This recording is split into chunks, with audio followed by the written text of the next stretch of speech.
Hello, welcome back to Whitelegg Junction. This video is about how I do the platforms. If you watch other videos, everybody's got their own way of doing their own platforms.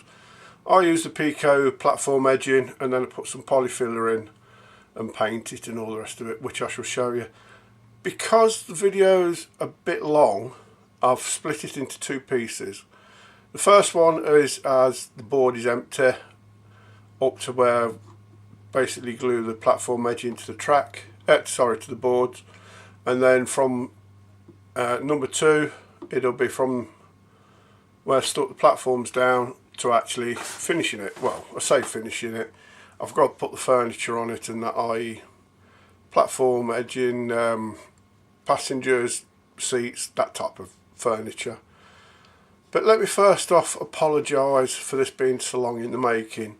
I had completed all filming about a month ago. I tried to download it onto my laptop from the SD card and then swap it from the laptop onto the videos so I can prime it. Somewhere along the line I lost a lot of filming.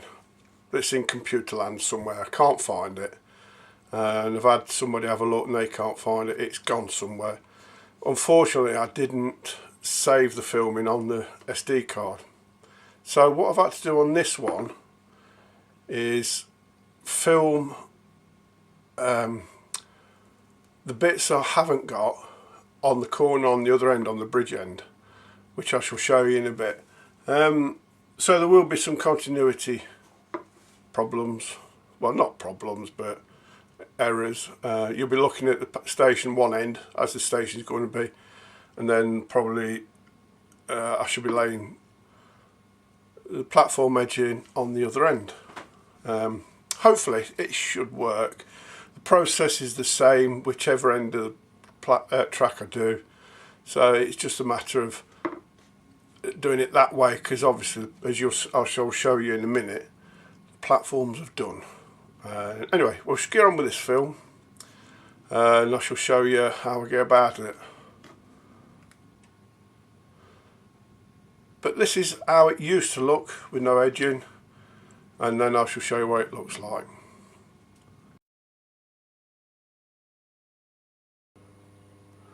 Right, the finished product looks like this. There's the platforms. I put the coaches on there just to give you an idea what it looks like. As you can see, I've got Mark 1s on the inside, and then Mark 3s for Mark 3s I think they are, on the middle two and the outside one, which I'll explain why I've done it further on in the film. But that's it finished. So right, we shall get on with actually building it and getting it to this stage.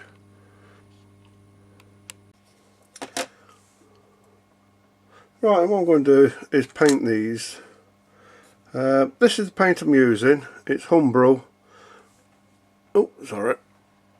This is the paint I'm using. Humbrol Matte 63. It's what they call sand colouring. You can use it straight out tin, but it's a bit thick, and I'll show you for what I want.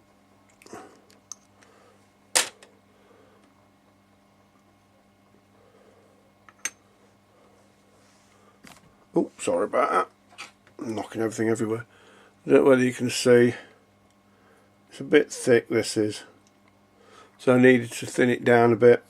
So that's all I've done is took a few spots out of this, put it in a mixing tub with a bit of thinners and thinned it down. And this is what I've done. It's a bit thinner now. Oh, sorry. It's a bit thinner, which would be ideal for painting this platform edgings. Nothing too particular about it. All you have to do is make sure you get a good dollop of paint on so it goes into the mortar grooves.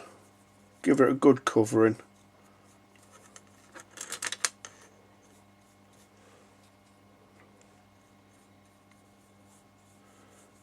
It is a bit of a messy job.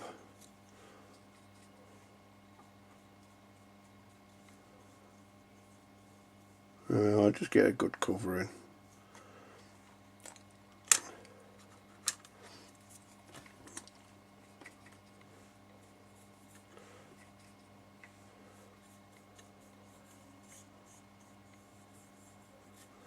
And so if you do a few of these,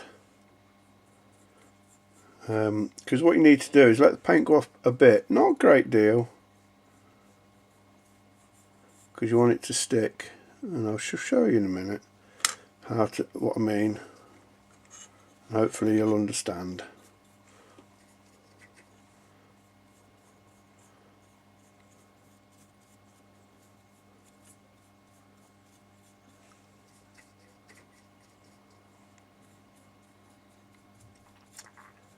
There we are.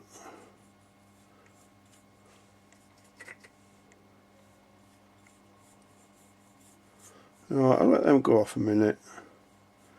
Don't have to let it go off too much, because now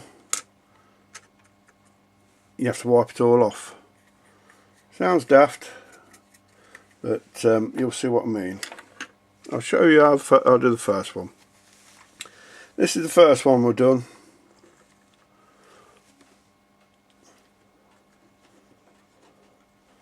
You see it's all covered well.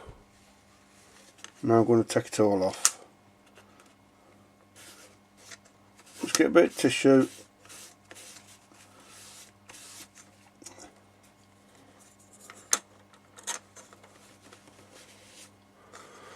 Sorry, my own kit's getting in the way.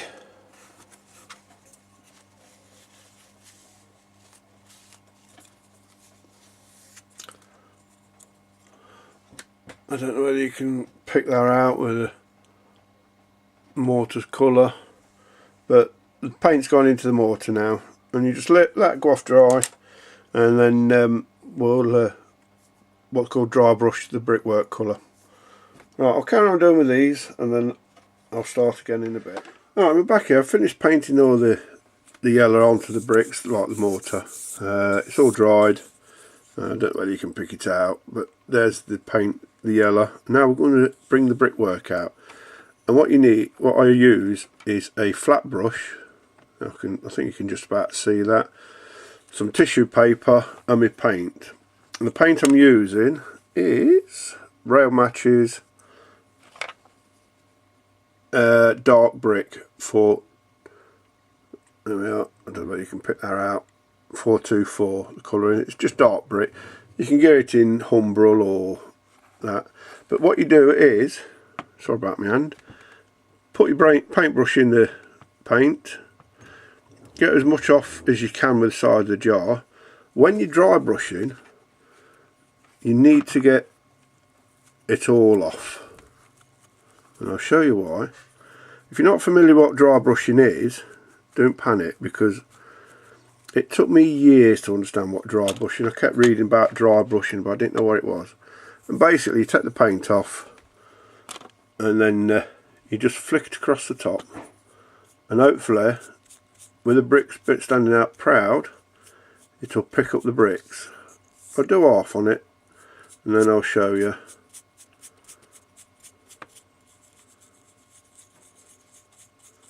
I don't know whether you can see it coming through.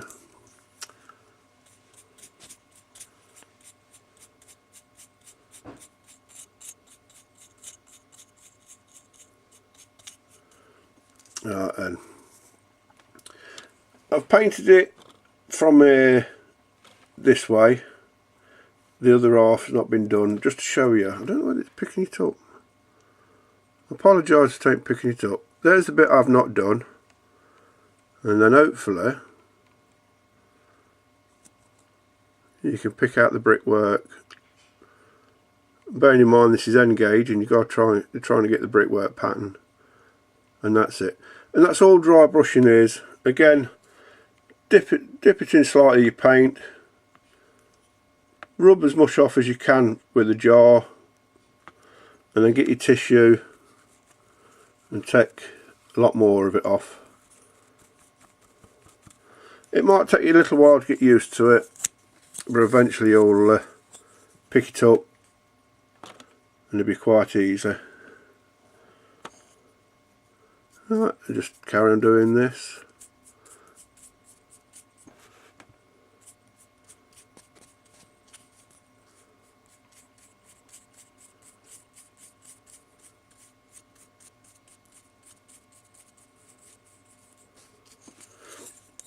And that is dry brushing.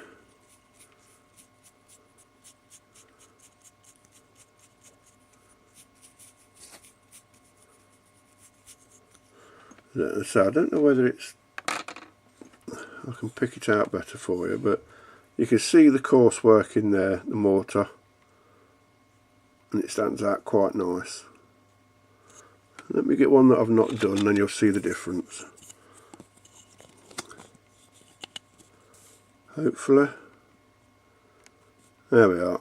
The top one's been done and the bottom one's not. And that's what the difference is.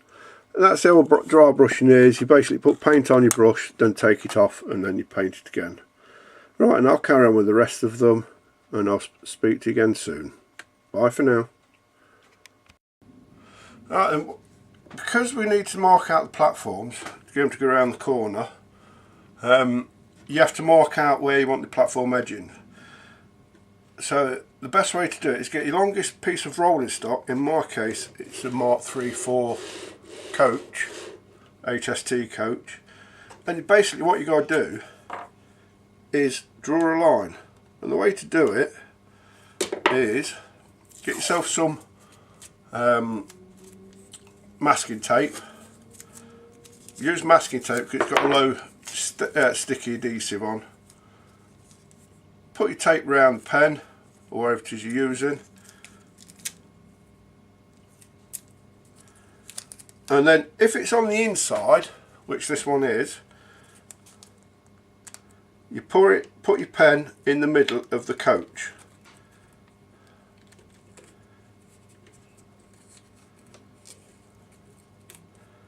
Right, I've stuck that on there. Hopefully there's some ink in the pen. And I think you can just about see the pen. Sorry, my hands are in the way. I don't know whether it's picked it up.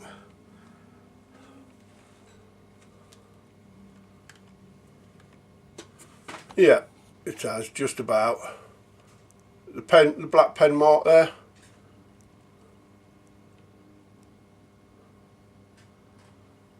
And you do that one for the inside of the track, as I say, in the middle of the coach.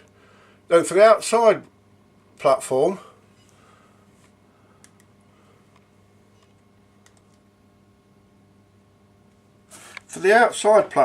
i.e. on the rail here, you move the pen from the middle of the coach to the corner, and you do the same thing again.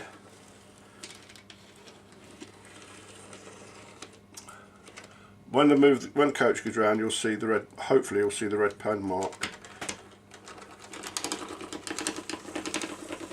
I've come off the track. Don't know whether it can pick it up. Yeah, you can just about see the red pen mark there.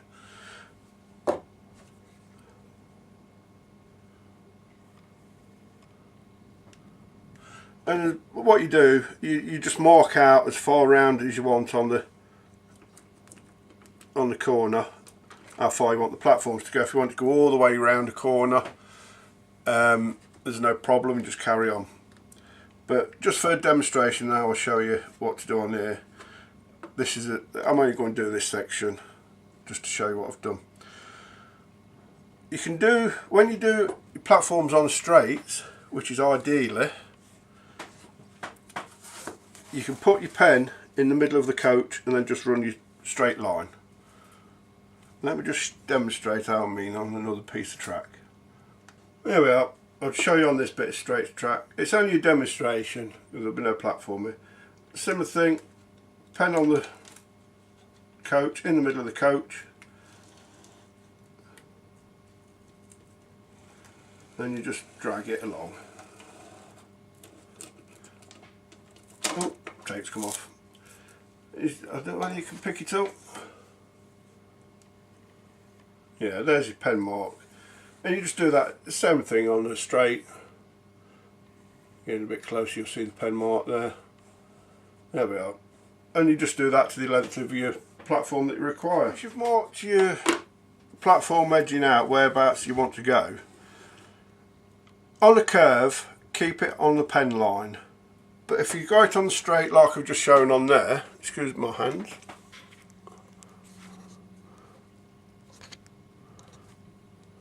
Let's see if I can get it.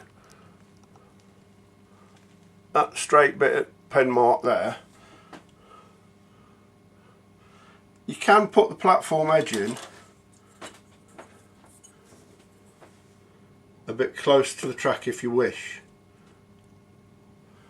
But don't go too close, because if you're running steam, you might foul the locomotive up with the running gears.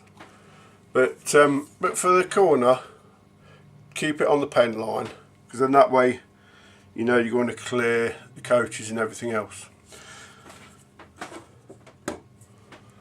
Because you're going to be putting it on a curve, obviously this is how you buy this is platform edging the peco. I've already painted up in another part of the video, and obviously it won't bend. So what you have to do is just cut a load of notches in. That way it's picking it up, whether you can see it. Do it both top and bottom, and then that will be able to bend.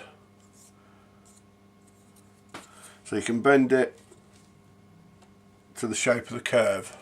Let me do it there. To the shape of the curve, and so on. And all you do, you cut a load of V's in.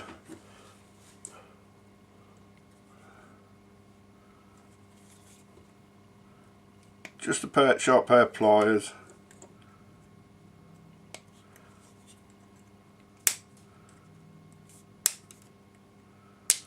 So you do top and bottom.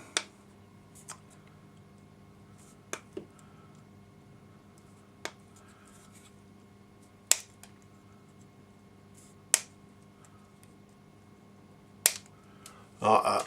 So you can see just about.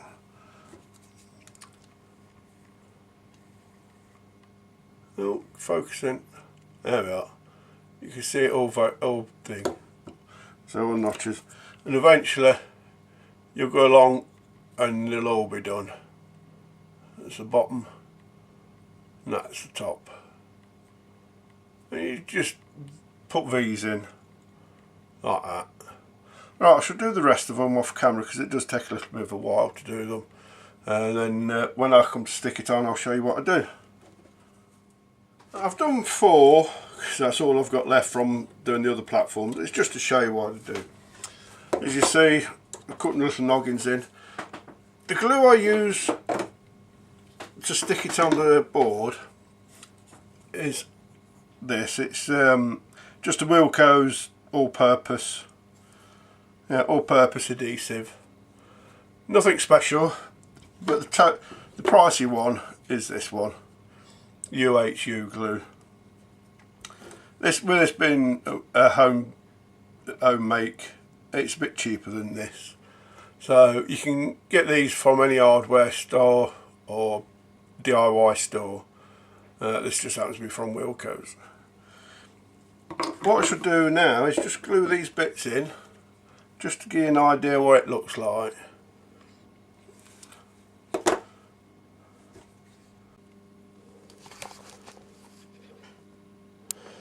Because the platform's on a corner, you can see the gap between the rails, which cannot be helped, because if you have a look there, it's close, ideal close on there, and then it goes round again and it misses on there, and that's on the outside rail. Be a bit careful if you want to go a bit closer. You can do just slightly.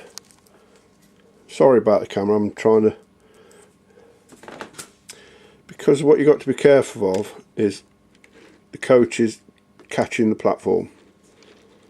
If you have a look, it's all close all the way round, but in the middle of the coach you've got a massive gap. and obviously the tighter the curve, the bigger that gap's going to be. Same on this side, you got the gap there, but it's fairly decent around there. As you can see, it misses. This is why, sorry about the camera, this is why it's always best if you can get platforms on straight end, on a straight piece of track, because you want to have that gap. It'd be nice, a nice distance from the platform to the coach on the straight, but obviously on the curve there's no way you can't get out of doing that gap unless you got a nice gentle curve, you know, like in the real railways. So there's not a lot I can do. This end of the board is tighter than the other end. It is a bit close to the other end, but this is how it goes. Right, we'll carry on with something else. See you in a bit. Right, and what I'm going to do is these platform edges here now. Just to let you know, the glue I'm using, when I can find it again, is this one. All it is a all-purpose glue, Wilkinson's. Good, it's not too bad, good glue. It's a cheaper version of this type. All it is, that's the UHU glue, and I say this is just the Wilkinson's cheap stuff. Imagine B&Q or any DIY place sells it, their own brand. Just normal all-purpose glue.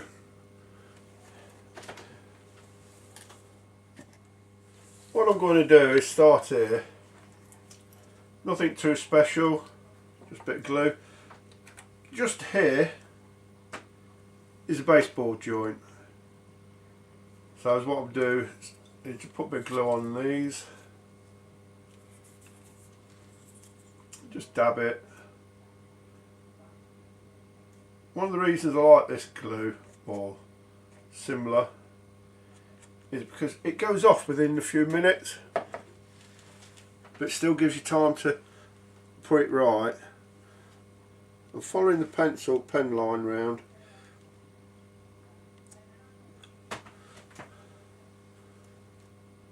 Like so.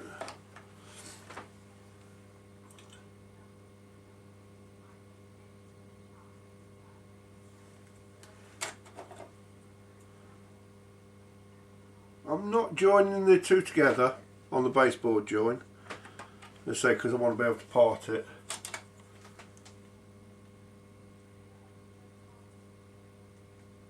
And this is your ramp. It's slightly curved, like it would be on normal railways, away from the track.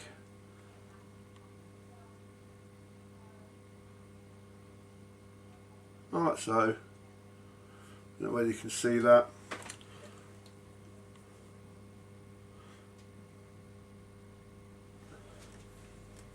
No, you can't see it.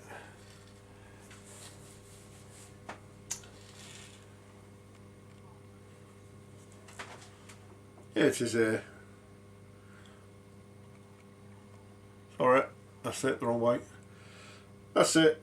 This is the baseboard joint, piece of platform there, and then the ramp that goes down, and that's just curved away from the track, so when the locos come down they do miss the platform. Right, I'll carry on going round, bring you back into focus so you can see what I'm doing, hopefully. All I'm doing, big glue, and dabbing it on the back.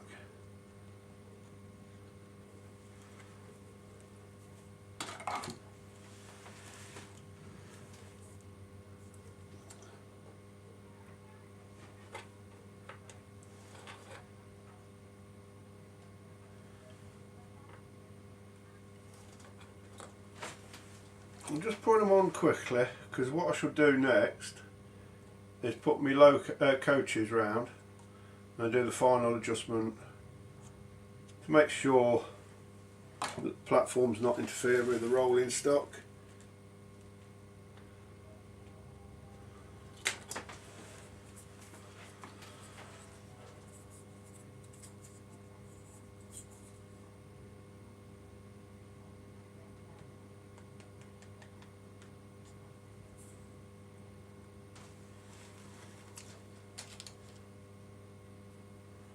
Right, and as you can see,